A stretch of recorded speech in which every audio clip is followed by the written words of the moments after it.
Hello guys, तो CGL mains 2025 की answer की आ चुकी है और वही हुआ जिसका सबको डर था।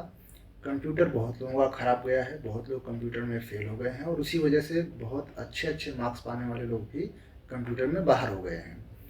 तो मुझे भी थोड़ा डर था, पर ठीक गया है कंप्यूटर। तो इस बार सबको यही डर था कि क्या होगा। मैथ किसी का भी इतना अच्छा खास गया नहीं था और इंग्लिश भी कोई अच्छी हुई नहीं थी, कॉम्प्रिहेंशन बहुत लेंदी थे।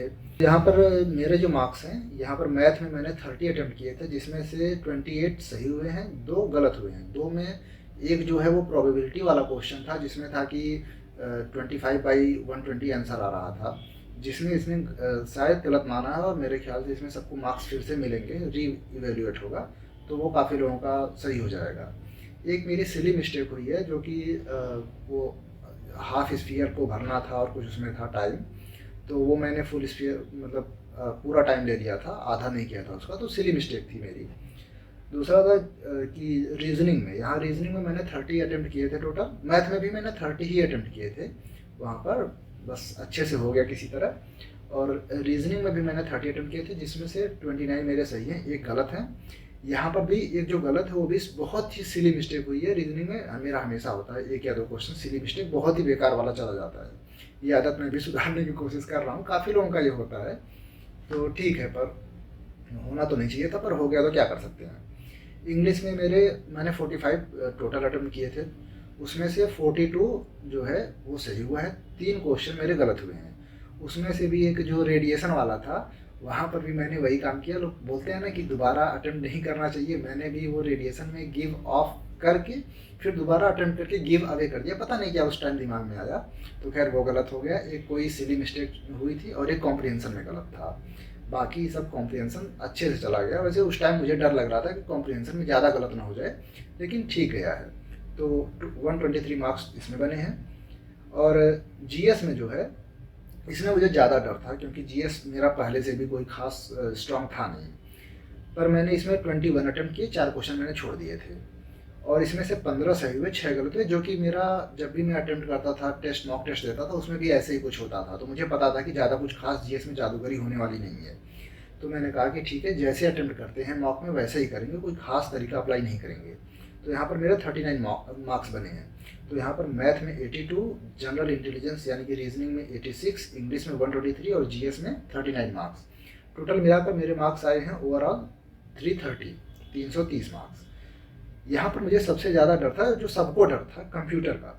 कंप्यूटर में मैंने 15 अटेम्प्ट किए थे, जो कि ज़्यादातर लोगों ने यही किया था लगभग, क्योंकि 5 से 6 क्वेश्चन ऐसे थे कि वो छोड़ने ही वाले थे, किसी को खास आ नहीं रहे थे। और उसके बाद के क्वेश्चन भी सबने अंदाज़ा ही मारा है, सबने तुक्का ही लगाया है। मैंने भी वही किया था, तुक्का ही लगाया था, मुझे भी ज़्यादा आ नहीं रहा था। तो 15 क्वेश्चन मैंने किए थे, 5 छोड़ दिए थे, जिसमें से 10 सही और 5 गलत हैं। उस टाइम जब मैं बाहर निकला था तो मुझे लगा था मैं तो कंप्यूटर में फेल हो जाऊंगा, ऐसा ये डर था मेरे अंदर। पर मैंने बाद में आकर कुछ क्वेश्चन इधर उधर से मिले जो लोगों ने बताए, तो उसके आंसर मिलाए, तो मुझे थोड़ा सा लगा कि हो सकता है पास हो जाऊँ और 18 नंबर क्रॉस हो जाऊँ। तो यहाँ पर मेरे 25 मार्क्स बन रहे हैं।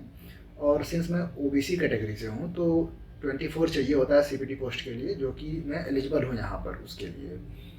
बाकी मेरे और भी कई दोस्त हैं जिनके कंप्यूटर में 11 बन रहे हैं मार्क्स, और ऐसे ऐसे काफ़ी।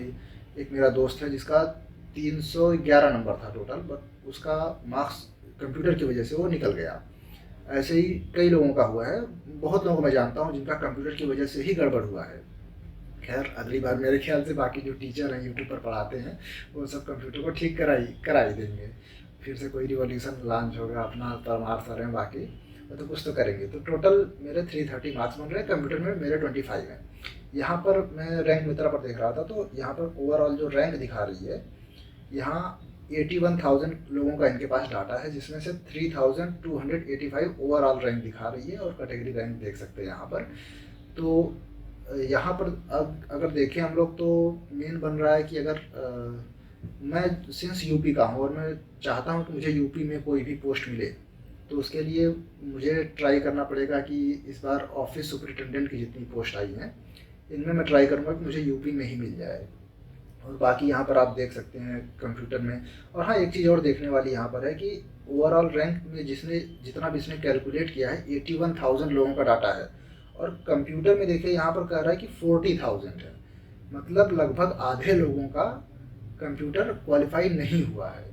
तो बहुत ही सोच सकते हैं कितना टफ रहा होगा कंप्यूटर। कंप्यूटर में फेल होने के बहुत से थे, लोगों ने तुक्का लगाया, तुक्के भी गलत हो गए लोगों के बहुत। किसी को कुछ समझ नहीं आया और अभी तक सब लोग शॉक में ही हैं। मैं भी बस भगवान भरोसे ही कंप्यूटर में पास हुआ हूँ, मुझे भी शुरू में इतना ही डर लग रहा था। बाकी मैथ और रीजनिंग, इंग्लिश और जीएस सब ने तैयारी की ही थी। मैथ वहाँ पर मुझे भी शौक लगा था काफ़ी, मैथ में बहुत टाइम वेस्ट हुआ था, पर मैंने मैथ अटेम्प्ट करके फिर रीजनिंग किया और दोबारा मैथ पर आया, तो किसी तरह टाइम बच गया था मेरे पास और मैंने मैथ को अटेम्प्ट कर लिया। और मुझे उस टाइम थोड़ा कॉन्फिडेंस था कि हो सकता है मेरे सारे सही हो मैथ में, क्योंकि मुझे उस टाइम कोई गलती लग नहीं रही थी। बाद में मिलाया भी मैंने तो भी कोई गलती मुझे नहीं लगी। एक मिस्टेक जो हुई थी वो सिली मिस्टेक हुई थी, तो वो तो गलती में वैसे भी नहीं पता चलती उस टाइम। और दूसरा जो हुआ था वो अभी मेरे ख्याल से उस पर ऑब्जेक्शन रेज होगा लोगों का, जो 25/120 आ रहा है। बाकी रीजनिंग में सिली मिस्टेक एक हो गई, इंग्लिश में भी मेरी एक सिली मिस्टेक हुई, और जीएस में जो भी गलती हुई है मैं तो बोलता हूँ कि कमी हुई है, मेरे से और ज़्यादा ही गलती हो जाती है जीएस में मॉक टेस्ट के टाइम में। तो ये था मेरा ओवरऑल एनालिसिस, जो मेरे मार्क्स आए हैं। आप लोग भी अपने मार्क्स कमेंट में शेयर कीजिएगा ज़रूर।